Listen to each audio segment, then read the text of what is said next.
Start रानी से होता है, जो यूनान और ईथन की जंग के बारे में अपनी आर्मी को बताती है कि इस जंग में सिर्फ ईथन बचेगा और इस जंग को जीतने के लिए जंगी जहाज और जानबाजों के खून की जरूरत है। फिर वो ये भी बताती है कि इस जंग में राजा और इनके 300 सिपाही शहीद हुए थे। मेरे पति ने यूनान के आजाद लोगों की मोहब्बत में खुद को कुर्बान कर दिया और राजा जार अपनी जमीनें छीनने के लिए आया था और 10 साल पहले इन मासूम लोगों को राजा ने दुश्मन बनाया था। फिर मूवी फ्लैशबैक में जाती है, जिसमें बताया जाता है फारसी राजा डायरस नहीं चाहता था कि यूनान आजाद रहे। बीच के रास्ते इनकी आर्मी मैराथन पहुंची। यूनानी आर्मी के मुकाबले में वो आर्मी 3 गुना ज्यादा थी। सुबह होने से पहले ईथन ने सारा सफाया कर दिया था। ये सब एक आम इंसान जिसका नाम लीस था उसने करवाया था। नेक्स्ट जब लीस डायरस को तीर मारता है तो वहीं इसका बेटा डी वो इसकी आंखों में बदले की आग को देखता है, लेकिन लीस से ये गलती हुई, वो डी को ना मार सका। लीस की इस हरकत पर यूनान एक बार हलचल में आ गया था। राजा डायरस मरने वाला था। इसके सारे जानबाजों और सिपा सलारों को इसके पास बुलाया जाता है। इनमें से एक राजा की सिपा सलार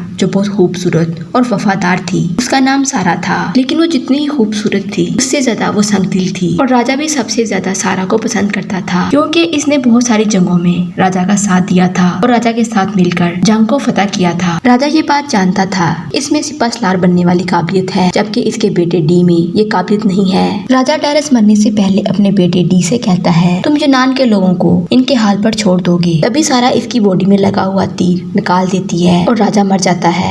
राजा के मरने के बाद डी 7 दिन सोग में रहा और 8वें दिन सारा ने इसके कान में यूनान के खिलाफ जहर भर दिया और कहा कि तुम बनोगे एक देवदास। नेक्स्ट डे पुराने सहरा में आता है और वो भटकता हुआ एक केव में पहुंचता है। वो मरे हुए और खोखले लोगों के बीच से गुजरकर एक पूल में डूब जाता है, जो इंसान से शैतानी ताकतों का पूल होता है। जब वो इस पूल से बाहर निकलता है तो पहले जैसा नहीं रहता, वो एक शैतान का रूप धार लेता है। इसका दिल पत्थर का और इंसानियत नाम की चीज इसके अंदर नहीं रहती। रात को सारा डी के सारे वफादार लोगों को मार देती है। वो इन पर ट्रस्ट नहीं करती। डी जब महल आकर अपने लोगों के सामने खड़ा होता है तो उसे देखकर सारा को अपना ड्रीम पूरा होते हुए नजर आता है, जो लोगों से कहता है कि हम यूनान से बदला लेने के लिए जंग करेंगे। इधर लीस यूनान के लोगों को समझाता है कि हमें यूनान की हिफाजत के लिए लड़ना चाहिए। लीस सारा से कहता है कि आर्मी की कमांड मैं करूंगा, मैं यूनान के लोगों को बताऊंगा कि हम कितने पावरफुल हैं। दूसरी तरफ लीस अपने कुछ साथियों के साथ स्पार्टा के पास आता है और बताता है कि फारसी फौज आ रही है। वही रानी इससे बात करती है और लीस उसे कहता है, अगर आप लोग ऐसे ही अपने लोगों को प्रैक्टिस करवाते रहे ये लोग मर जाएंगे, फिर राजा के साथ जंग कौन लड़ेगा।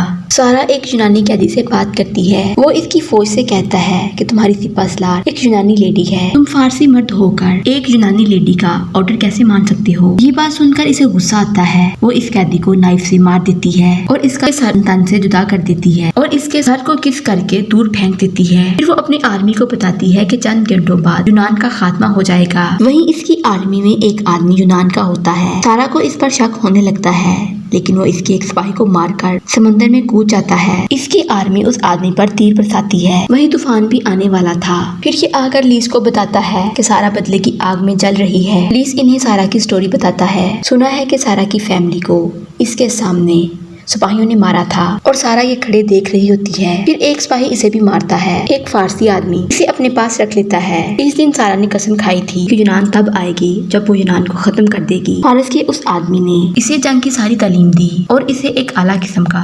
तलवारबाज बना दिया। ऐसे डायरस राजा इसकी बहादुरी से काफी इम्प्रेस था। फिर वो इसको अपनी सिपा सलार बना लेता है। नेक्स्ट दिखाया जाता है जंग स्टार्ट हो जाती है। लीस अपनी आर्मी के लोगों को तैयारी करने को कहता है और सारे लोग अपनी अपनी प्रैक्टिस में बिजी होते हैं। इधर सारा के पास फाइट करने के लिए बहुत सारे जहाज होते हैं, जबकि यूनान के पास इससे कम थे, लेकिन वो हक सच की लड़ाई लड़ रहे थे। लीस अपनी आर्मी को कहता है कि आप लोगों ने अपनी पूरी ताकत से लड़ना है। जंग स्टार्ट होती है। दोनों तरफ से एक दूसरे पर अटैक किया जाता है। यूनान के आदमी ज्यादा मारे जाते हैं। सारा के अंदर बदले की आग जल रही थी। इसके आदमी से बताते हैं कि हमारे 75 प्लेन्स डूब गए हैं, लेकिन सारा उनकी नहीं सुनती। इधर सारा को ये भी पता चलता है ये यूनान का वही कमांडर है जिसने राजा पर अटैक किया था। इसकी आर्मी इसे समझाती है कि हमारा बहुत नुकसान हो रहा है, आप अपनी जिद छोड़ दें, लेकिन ये सिर्फ अपना बदला ले रही थी। इसे अपनी आर्मी या अपने लोगों की परवाह नहीं होती। इधर लीस के आदमी जंगी जहाज को अपने हाथों से चलाते हैं, जिसकी वजह से इनके हाथ काफी जख्मी होते हैं, लेकिन फिर भी वो हिम्मत नहीं हारते। हर तरफ हफरा दफरी होती है। लीस और इसकी आर्मी सारा के लोगों पर अटैक करके उन्हें मार देते हैं। फिर लीस सारा से मिलता है। वो इसे कहती है कि तुमने ही राजा को मारा था। इस पर लीस उसे कहता है मैं यूनान की हिफाजत के लिए कुछ भी कर सकता हूँ। इस पर सारा उसे कहती है कि मैं यूनान की शिकस्त देखना चाहती हूँ और इसके लिए मैं कुछ भी कर सकती हूँ। ये इसे अपने साथ मिलकर काम करने को कहती है क्योंकि लीस एक पावरफुल कमांडर होता है, लेकिन ये इसकी बात नहीं मानता। फिर सारा लीस को किस करती है और इसे कहती है कि तुम मेरे साथ मिलकर फाइट करो। फिर दोनों एक दूसरे से इंटीमेट होते हैं। ऐसे फील होता है दोनों एक दूसरे से लड़ रहे हैं। नेक्स्ट जंग होती है। सारा के लोग लीस के तमाम लोगों को मार देते हैं। वहाँ बहुत सारे ब्लास्ट होते हैं और साथ में बहुत सारी डेड बॉडीज पड़ी होती हैं और समंदर खून से भर जाता है। लीस बैठे ये देख रहा था और वो अपने लोगों के मर जाने पर सैड था। नेक्स्ट दिखाया जाता है एक आदमी लीस के पास आता है और कहता है वो यूनान को जला के मार देंगे। लीस उसी आदमी से कहता है कि तुम जाके डी से कहो कि हम आ रहे हैं। वो आदमी आके डी को बताता है कि यूनान दोबारा अटैक करने के लिए आ रहे हैं। सारा ये बात सुनकर कहती है कि हमें इन पर अटैक करना चाहिए। लीस अब बड़े बड़े जंगी जहाज लेकर जंग करने के लिए दोबारा आता है। सामने से सारा भी अपनी आर्मी के साथ आती है। दोनों साइड से फाइट शुरू हो जाती है। फिर लीस और सारा एक दूसरे के साथ लड़ते हैं और दोनों एक दूसरे पर तलवार रखते हैं। सारा इसे कहती है कि तुम अपने हथियार डाल दो और मेरी बात मान लो, लेकिन लीस कहता है कि मैं गुलामी करने से बेहतर मरना पसंद करूंगा और मुझे सिर्फ आजादी से जीना है। तुम सिर्फ अपने बदले की आग में जल रही हो और अपने लोगों को जला रही हो।